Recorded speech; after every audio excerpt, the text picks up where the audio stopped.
समस्त मिथिलावासी के हमर प्रणाम। हम छी दीपा और सब गोटा के स्वागत कर रहल छी अपन बउआ अंश के उपनयन सीरीज के वीडियो में।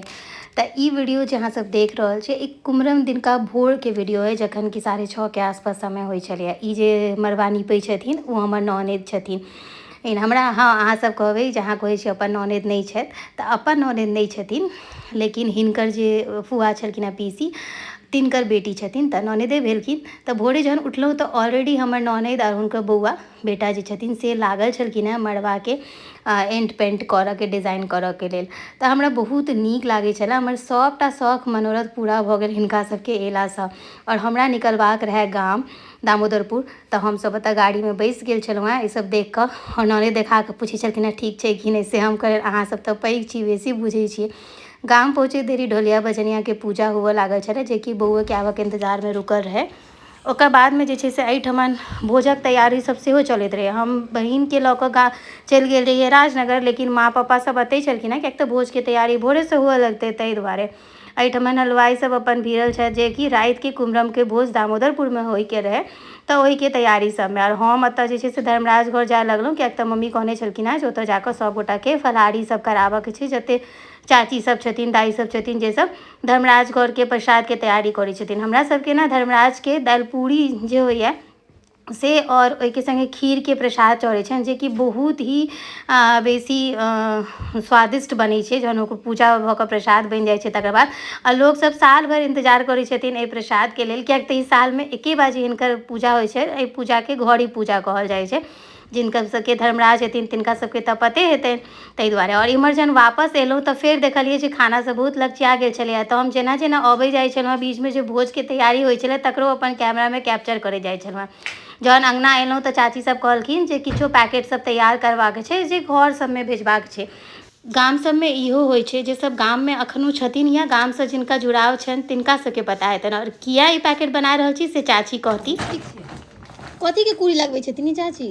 चावल ले, दालि ले, सब्जी सब छै, पारस जेतै से। अच्छा, ई काँचे काँचे पारस? हाँ ओ सब। अच्छा, तऽ सीधा जाइ छनि हुनकर सबके। सीधामे देखियौ कथी सब छै, चावल, दालि आर मसाला, नून तेल सब चीज। वाह, ई अब सिर्फ अपना मिथिलेमे भऽ सकैए जे सबके बारेमे ख्याल राखल जाइ छै ने चाची। देखियौ घरमे जतेक आदमी छथिन सबके साड़ी गेलनि ने, हाँ साड़ी राखल छनि, दू गोटाके बाँकी छनि से देबऽके लेल। हाँ साड़ी छनि, देखाइए दै छै, देखाइए दियौ।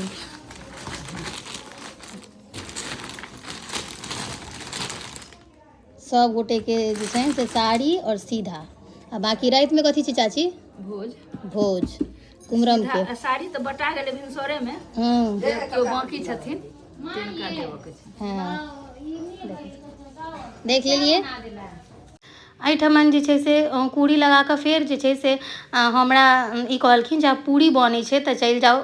तऽ हम फटाकसँ फेर धर्मराज घर वापस आबि गेलहुँ, जाहिठमन दालि पूरी बननाइ शुरुआत भऽ गेल छलैए। और एतऽ दालि पूरी बनल जाइ छलैए, और सीधा पातपर जे छै पसारि देल जाइ छलै, जाहिसँ केओ खराब नहि हेतै ताहि दुआरे। तऽ केला पर के जे पूरा सौँसो पात छै ताहिपर पसारल छलैए। और एहिठमन दू रङ्गके प्रसाद धर्मराजके जिनकर पूजा होइ छनि चढ़ै छै, एकटा सिर परका प्रसाद होइ छै और एकटा उठौआ प्रसाद होइ छै।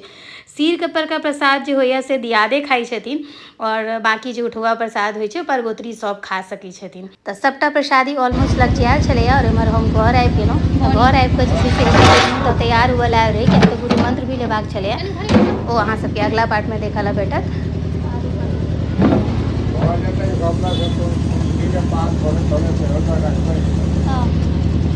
जरूरी छै ने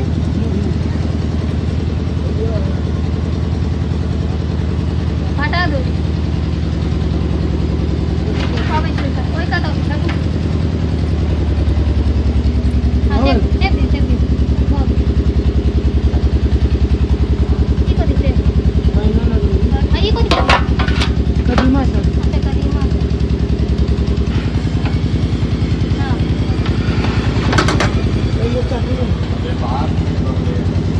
चटनी है, कथी की चटनी बोल के भात चढ़ल छै ने। तरुआ क्या है? दूगो परोर के केला के और संग में छै बड़। अहाँ सबके केहन लागल वीडियो कमेंट कऽ के जरूर कहब।